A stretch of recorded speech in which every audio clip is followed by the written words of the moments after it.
And John, I hand it back to you to call the Yes. vote. So I guess the next slide, it'll say that the first agenda item is to call the meeting in order, which we now do. And then the second item, I believe, is the public comments. Is that right? That Next is slide. correct. Yeah. So are there any members of the public that want to comment? Any public comments twice? Any public comments 3 times? Well, hearing none. Well, I guess we'll go to the third item, which is to approve the minutes of the previous meeting, I believe. Next slide. Yeah. So you should have gotten the minutes. Is there a motion to approve the previous meeting minutes? This is Allison. So moved. Okay, thank you, Allison. And is there a second? This is Lonnie. I'll second. Thank you, Lonnie. Under discussion, hearing none, all those in favor of approving the minutes signify by saying aye. Aye. Aye. Any opposed? Any abstentions? All right, so the meeting minutes are approved. I think the next agenda item is the main event. That and it is. Eric, you and whoever are on deck. All right, I will kick us off and take us through this. So, just to kind of recap where we are, the committee met last month, almost a month ago, to go through proposed targets, revenue, staffing. The compensation report of the staffing plan, we didn't have any call out there. We had that meeting. Those are the minutes you just approved. Today, we're going to go through expenses, the consolidated budget, and there's a cash flow in there. Ideally, get to the committee making a recommendation to the full board. We do have a meeting scheduled for next week. I want to give you your time back. So if we don't need it, let's not have it. So with that, I'll move on through the budget. So just as a refresher on targets, we are proposing that we're going to do 1,900 projects for FY26, deploy just shy of $200 million, using and committing $66 million from our own balance sheet next year. We'll be drawing the full monies, assuming that they're freed up from the National Clean Investment Fund, and spending $2.1 million from Solar for all to install a capacity of 45.85 megawatts. So revenues, just as a refresher, we're coming to you with a huge increase year on year, 106% increase from our FY25 budget to FY26. The big driver here is this budget is making the assumption that all money from the NCIF is freed up to flow from EPA to us, and we're then able to disperse that. I would like to highlight that even without that grant, we are seeing an increase in revenues that's primarily due to an increase in interest income, which means that we've been investing wisely, we've been deploying money, and it's now coming back to us. Our public funds, so our money from the Clean Energy Fund, from Reggie, that's pretty much flat. So now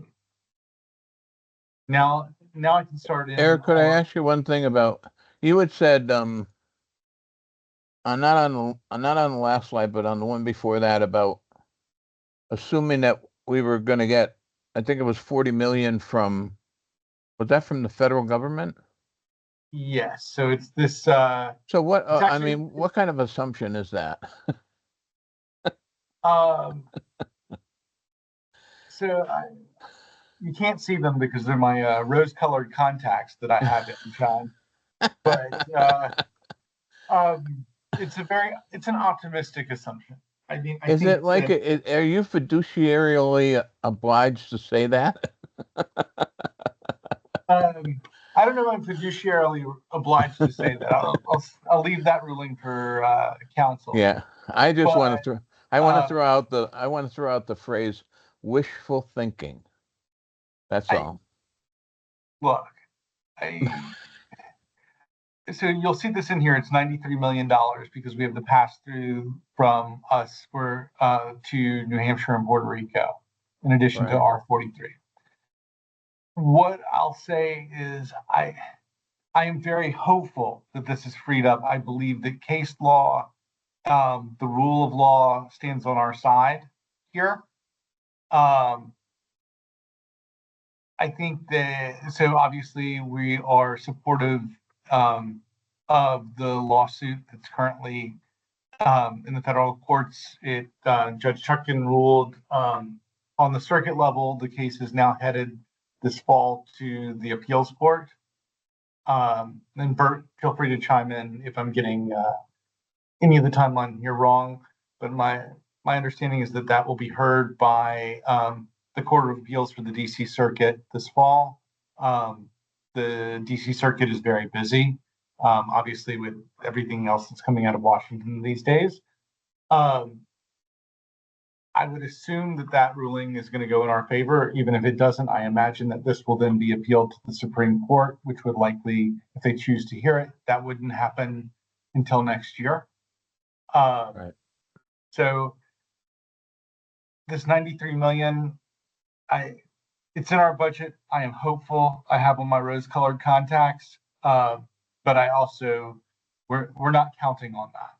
But it's also, I mean, do we actually have to include it in the balance sheet? I mean, because it's been allotted? It's in the budget, and I think by us presenting a budget here, it shows that we are intending to use it, and it builds on our case Okay. for that All we may right. be harmed by this Mm-hmm. action. Which is yeah. So I would like to include it. I will say that none of this money is intended to go for the operations of the Green Bank. So and as Bert has said to me numerous times over the years, as long as we have a good pipeline, we will find ways to fund it.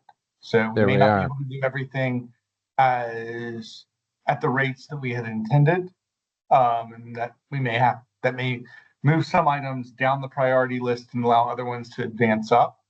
But I think the harm on this, we're also a pass through on the harm that withholding this happens. And unfortunately, that harm doesn't stay with us. That gets passed on to the disadvantaged communities that we aren't Right. able to lend to at the rates that we had intended, or move projects as swiftly as we had intended. So, All right. Well, thank you. And I didn't mean to give you a hard time, but I mean that no, beyond joking about it. I mean, the reality is that it's a terribly different political climate than it was, and it's an unfortunate one in my opinion. But here we are. yes. So, I have to say, this is Lonnie, everybody's right, but I also like it that Eric is staying optimistic. We need that. We can't Oh, be yeah. painted into a dark, it's woe is us corner. Just, let's keep on going. Yeah, you're absolutely right, Lonnie. And the other part of it that's good is that we could use the money, but it's not crucial to our existence, and that's like real important. So and that has to do with all the great work that the Green Bank has done over the years since, especially since the sweep. Now, those were the dark old ages. Yeah, I mean, that's when we really sat in dark rooms, with a Yeah, bunch of yeah. issues, so. At any rate, I don't mean to belabor stuff. Go ahead, So my friend. with that, I'll move on to the operating expenses.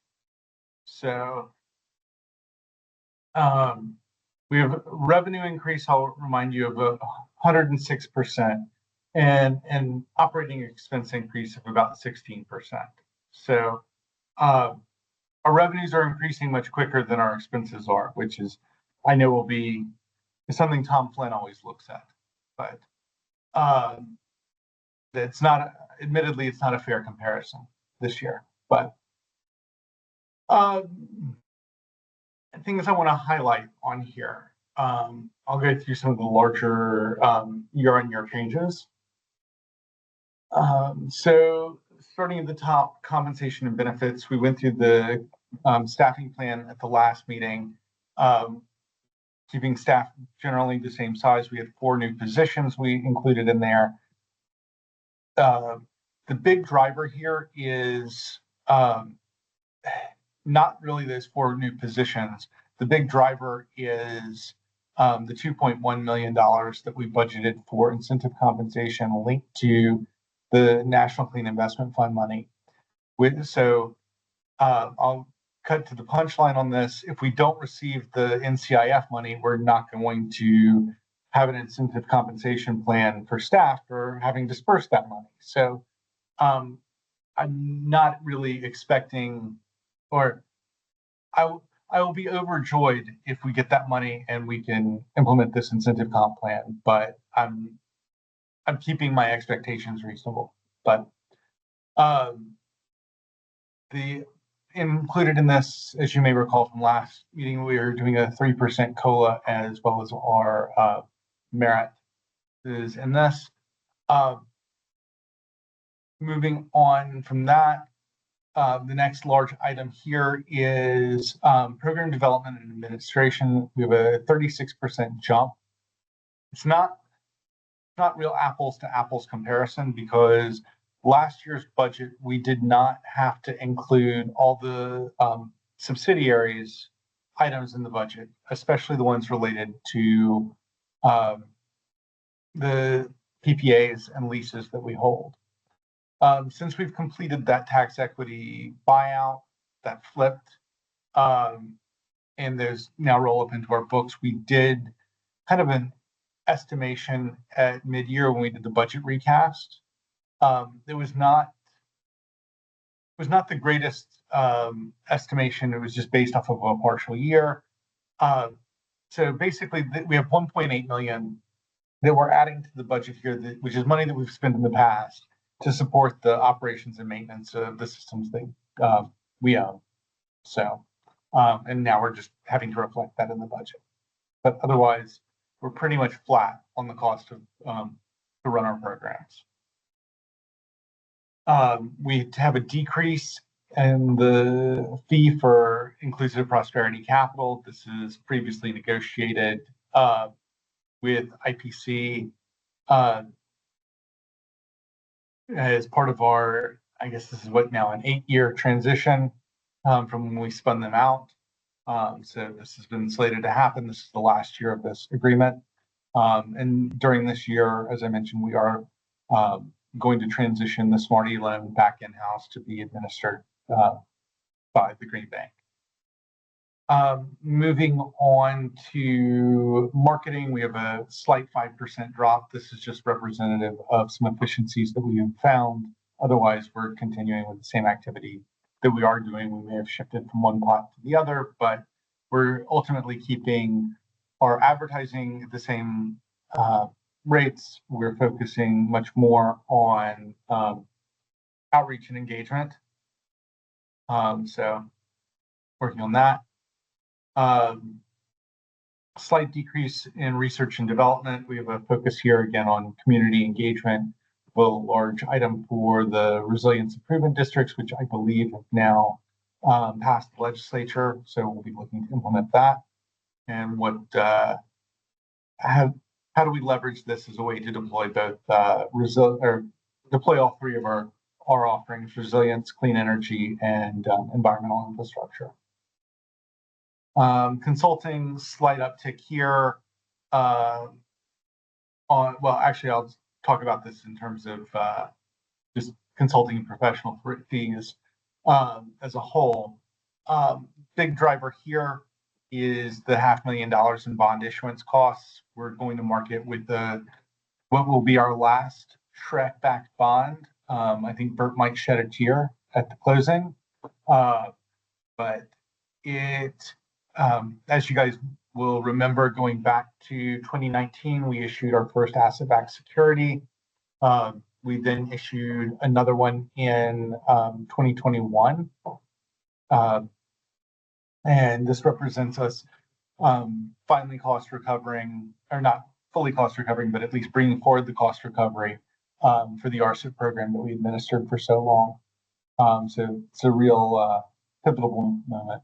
So $500,000 to support that. That's the banker's fees, the financial advisor fees, the green bond certifier. In consulting and professional fees, we also have an additional $75,000 that I'll highlight, which is to support whatever our role is in the federal litigation related to the NCIF.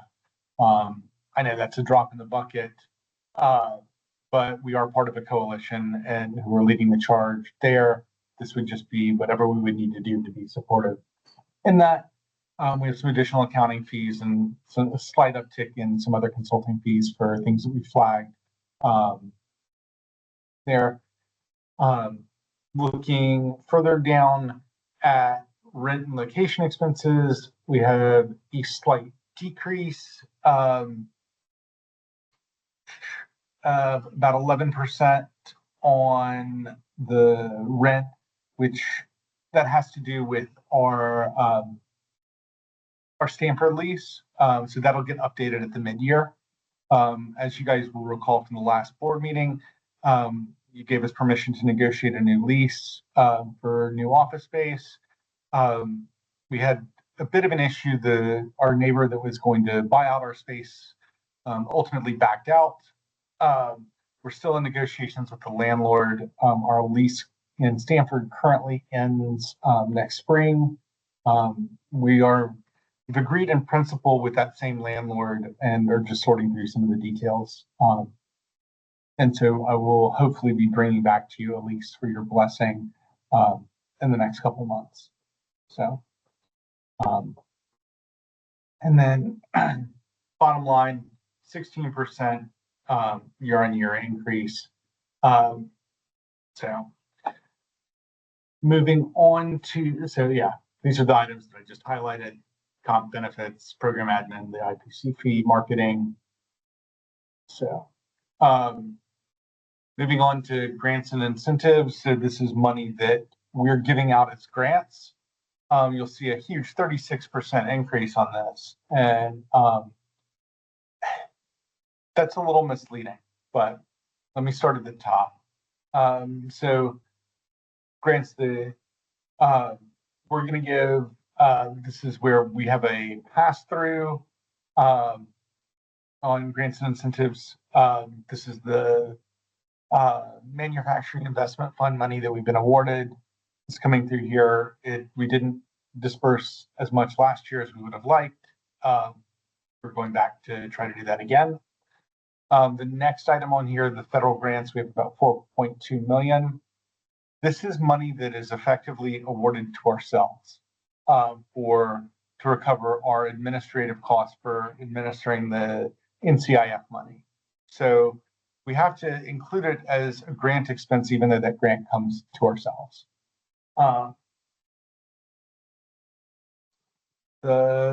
We have $3 million. Hey, Eric.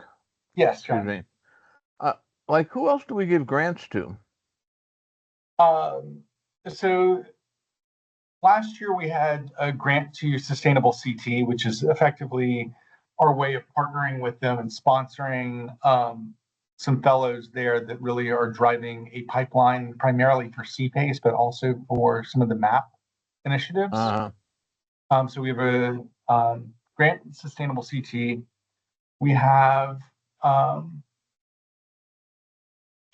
this manufacturing investment fund, so MIF, that's run out of DECD. Yeah. Where I used to be on that board, so. Yeah. So we're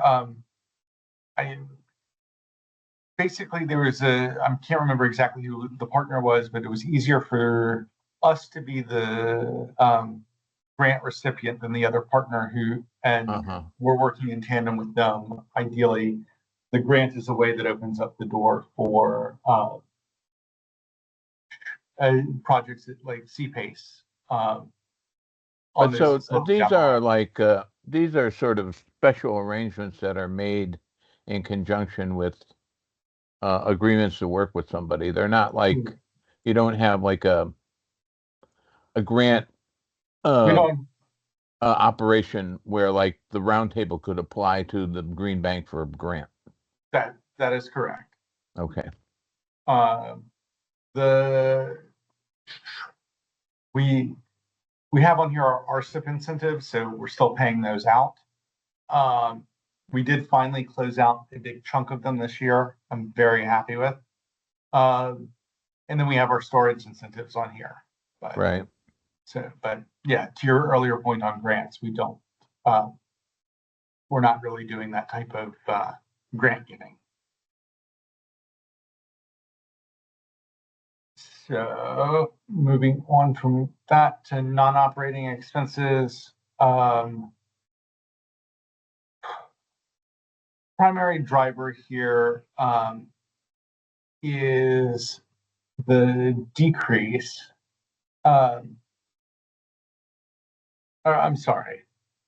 So we have a decrease in the one I want to highlight to you here most is the decrease in interest expense. From year to year.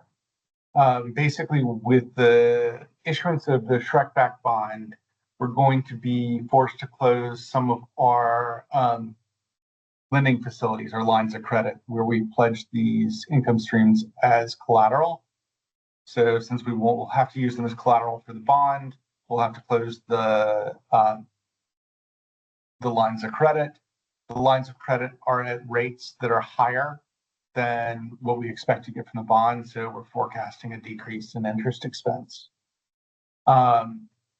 We also have nothing in here for any realized or unrealized gains or losses. I'm trying to remember what the item even was last year. The other thing to highlight is this provision for loan loss. There's a new line item in there that we're including, which is related to PPA systems that we're developing or MAP systems that we're developing that don't happen. So this is a representative of not where we've done the loan and lost money, but we've invested money and expense into developing a system and then it doesn't happen. We need to write those off from an accounting perspective. So that's in there. I believe we budgeted $100,000 for this first year.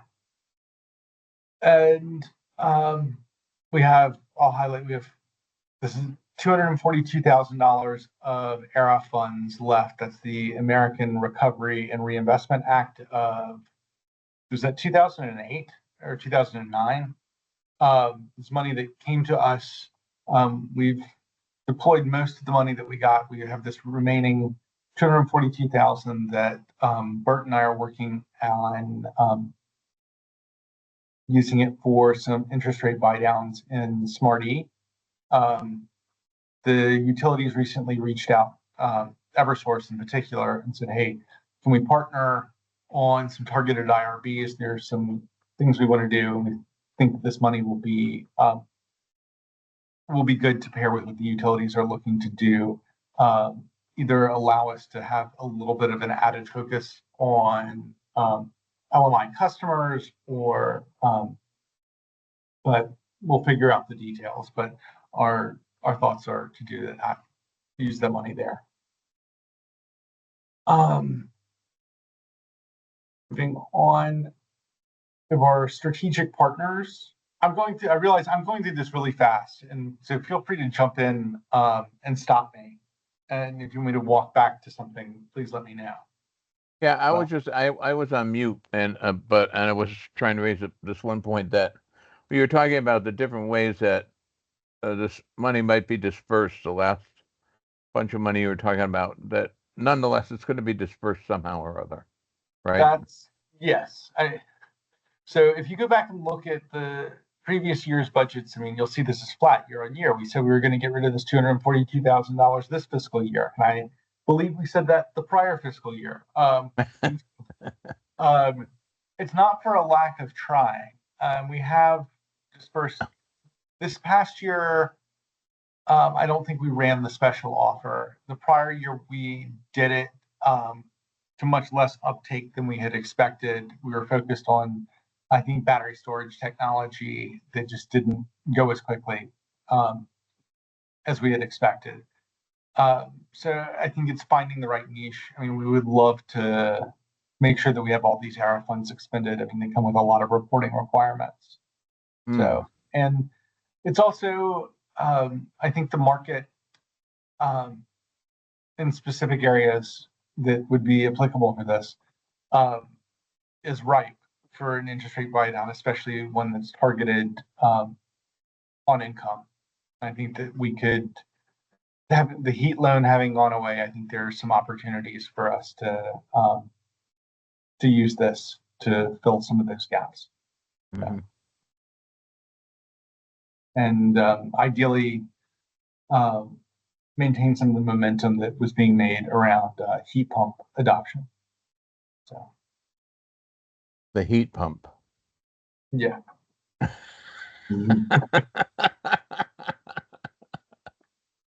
What about heat pumps, John? Oh man, we love them, but they cost a lot of money. Yes, they do. Yeah. All right. So strategic partners, as you may or may not remember, we typically come to the board as part of the budget for a recommendation and a blessing to go ahead and enter into professional service agreements with a handful of organizations. This is so that we make sure that we're in alignment with our procurement policy.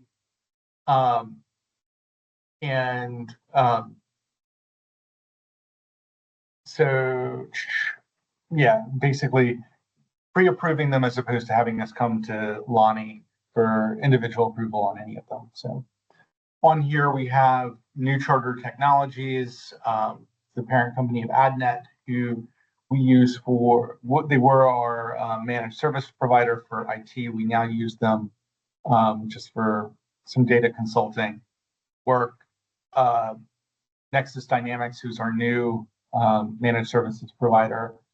Alter Domus, who is formerly known as Cortland. They're a CPACE servicer. We have Inclusive Prosperity Capital, who are managing Smart E for us. DNVGL, specifically two of their subsidiaries, DNV Energy and ENV Energy USA. Guidehouse, so DMV, sorry, we use as our CPACE technical administrator, and then we also are using them for Shrek due diligence. I expect the Shrek due diligence piece to be done before the next fiscal year, but in case it's not, we'll include them. Guidehouse, who's a technical consultant for our energy storage solutions program. Customized Energy Solutions Limited, who's our battery storage EM&B provider. PKF O'Connor Davies, our auditors. Clifton Larson Allen, who are the auditors for our SOC 2 as well as our Solar Lease 2 subsidiaries. We have CTEC Solar, our O&M provider for our PPAs. Go LLC, our marketing agency. Craftsman Technologies, who's our sales Eric? force. Yep. How come CTEC Solar gets so much money?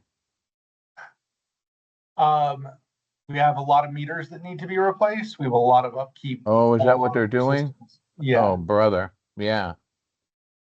Well, that's they certainly have a job for life. Well, it's not just meters, it's also operation and maintenance Yeah. for the commercial, and we also call on them for residential portfolio. And their children will have jobs for life as well. Exactly. They'll have jobs till the next RFP, but yeah, no. Yeah, no, Um, it's a necessary thing, but boy. And it's not even actually the cost, it's just how long it takes. mhm. But thank you for that clarification. Thank you. No worries. We have Go, our marketing agency. Craftsman Technologies, who's our Salesforce developer. Strategic Environmental Associates, who's our carbon markets advisor. Carasoft Technology Corp, who is our reseller for Salesforce. We have DCS Energy, which is our other servicer for our PPA systems. And then Also Energy, who's our monitor for PPA systems. So all of these have had an RFP, aside from an RFP within the past 3 years, aside from Inclusive Prosperity Capital, where it was a strategic selection. And Carasoft, and for Carasoft, the RFP was done by the state. It was a state procurement, and we need to purchase through them because going directly to Salesforce, they won't sign on the state contracting language that they're required to. So, yeah, this allows us to meet all those requirements. Any questions on this piece?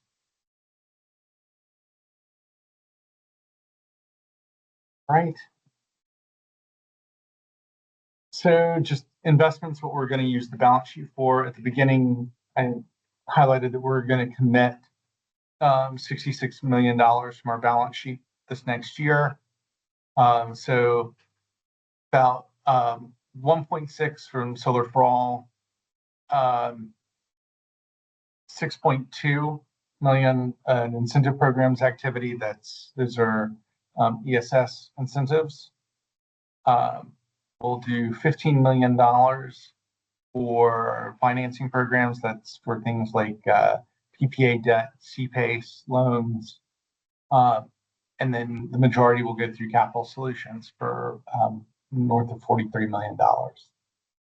So also items that I'd like to highlight in here are our first investments in clean transportation, continued investments in environmental infrastructure, where we have an emerging pipeline, I'll say at this point, but a pipeline nonetheless. And and I mentioned the launch of Project Sunbridge, our Solar for All partnership with Deep. And why is it being reformulated? Like why do we have like a Project Sunbridge as opposed to continuing doing what we're doing? Because this is really, it's a concerted effort focused on LMI communities that is backed by EPA funds. So the EPA had their Solar for All competition. We entered a joint application that was titled Project Sunbridge with Deep as the lead applicant. It's going to build on our existing products in terms of affordable multifamily PPAs. And so we're planning on leveraging the MAP offering there. On the single family side, we are still figuring that out, but we're looking for, we're going to be issuing an RFI. Hopefully this week. I need to put my comments in. but I think we'll be issuing that this week so that we can educate ourselves a little bit better about the current state of solar leasing for single-family homeowners, with the intention of issuing an RFP, ideally after the one big beautiful bill is passed, and there's a more concrete view of tax incentives available. So I think at that point we'll issue an RFP looking for somebody or somebodies to partner with us on residential solar leasing. So that would not be necessarily a green bank product, but some sort of investment or structure. Don't worry, we're not getting back into the solar lease business from a residential perspective, but we will have something out there, and we will be playing a heavy role with regards to customer acquisition and outreach there. Well, the one thing I would say is let's not try to make the solar market more confusing than it is, because man, it is like it's not as bad as Social Security, but almost, almost. You know, it's like we're competing against ourselves sometimes. It seems like. So, you know, hopefully, you know, there can be kind of an integration of all these different offerings, and those utilities have stuff going and all this jazz. It's like we're looking at solar. It's complicated for us, and I'm on the board of the Green Bank, for God's sakes. Fair. Anyways, but seriously, I mean, it is a very confusing landscape for the average person. Our goal is always to demystify and educate and simplify. So where there are opportunities here, we will make our best efforts to do so. Oh, wait, this is Lonnie. Have we talked to the Attorney General? Because I know we certainly go after these people. There's a lot of nonsense going on. I know DCP is involved. I think we are. I don't know exactly what conversations we've had with the Attorney General's office. I think we typically have worked through DCP, and making sure that they're aware, and that's generally where we refer people. And then if they want to escalate for prosecution, they generally go back to the AG's office. So I think it's just good to know what he's doing, because yeah, they have a lot of layers of things that they're going after. And just because it hasn't been acknowledged publicly doesn't mean it's not happening. So it'd be good to kind of know who's on his we're going radar for you list, you know. that I think as we start to issue RFPs and RFIs, that's something we should keep in mind, either formally or informally. Just making sure that anybody that we're looking at potentially partnering with is free and clear. I think, yeah, I want to make sure that we put in something on the RFI about LMI protections. So I think that's important as well. Okay. Other questions on budget or targets? I mean, it's all good, right?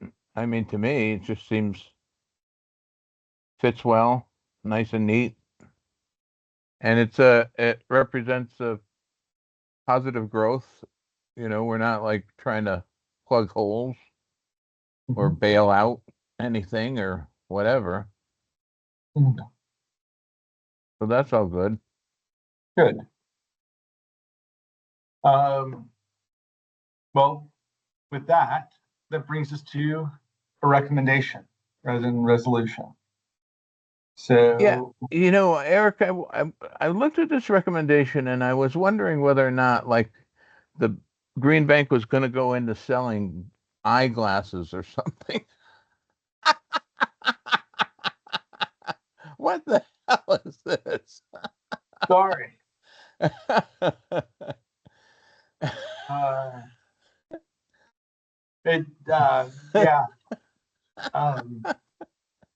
Noted. I think to get this all on one page, it did end up a little bit small, but um, I'll take that on board. Then I'll come up with something better for next time. But if Well, I mean, for the, if this got to go to the board, yeah, I mean, it's got, all kidding aside, it's got to be readable. This is like the instructions for a medication or something. It's, you know. Fair. If you'd like, I have my readers handy, so I'm happy to read that off. Well, I mean, I can read it, and if, unless other people have a problem with it, it's small. That's all. Fair enough. Yeah. All right. Well, is And there? we're all like, we're very happy with all of these providers. They wouldn't be on this list if we weren't. Right. So I just wanted to state the obvious, but so there's a resolution. Do we have a motion to recommend the resolution to the full board?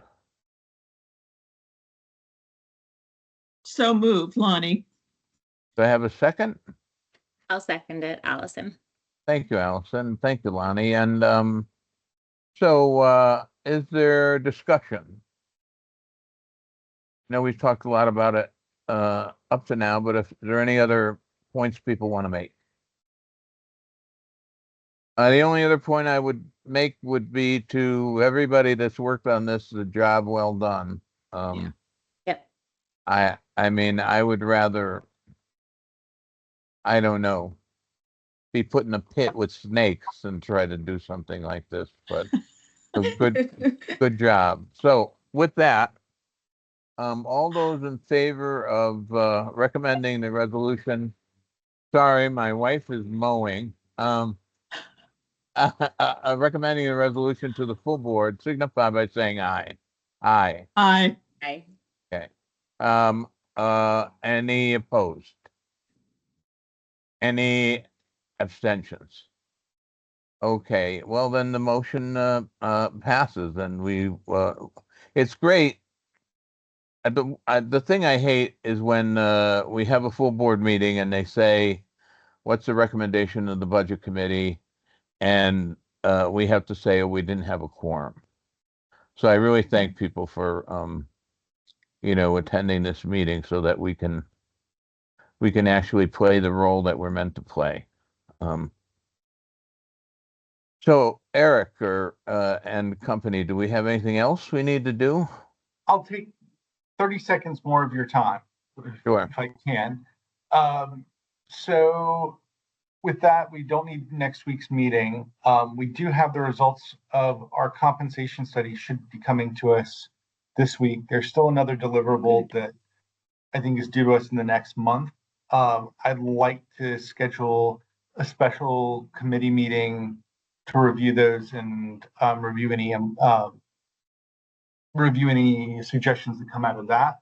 I'd also like to combine that with let me see what I need to talk to our real estate broker and figure out what the path forward is on a lease and timelines of all of that. If I can combine those two, I will do that. I'm thinking probably towards the end of July, but I'll work with Cheryl on scheduling and get something out to you and figure out your availability for that. But just a heads up that that's coming. All right. That's probably one of the more challenging times of the year to get a quorum, but yeah, and I mean, if anybody can, we can. Yes. I don't think we may be able to push some of that off to the fall. Let me see what, yeah. Yeah. Let me see what We'll the urgency is of what comes out of both of those. So. All right. Well, in the meantime, do I hear a motion to adjourn? So moved, Lonnie. And the second? Second, Allison. It's non-debatable. So is there all those in favor of that signify by saying aye. Aye. Oh, Any opposed? one quick thing before you officially adjourn, I just want to say thank you to Dan, Jane, and Sean for all the hard work that they did on the budget, that this would not have, it would not exist if it weren't. Yeah. Me and a list of Absolutely. numbers. So. Right, right. Hats off to them. Yes, Fabulous. absolutely. Great. All And right. we'll do this at the full board meeting too. We'll Of course. applaud them and make Yeah, sure that they yeah. get the credit they deserve. We'll have, little trophies we buy. Or something. All right. Well, thanks, everybody. Enjoy the beautiful day and the entrance of summer into our lives. So Uh-huh. take care. Bye-bye. Bye-bye, everybody. Bye.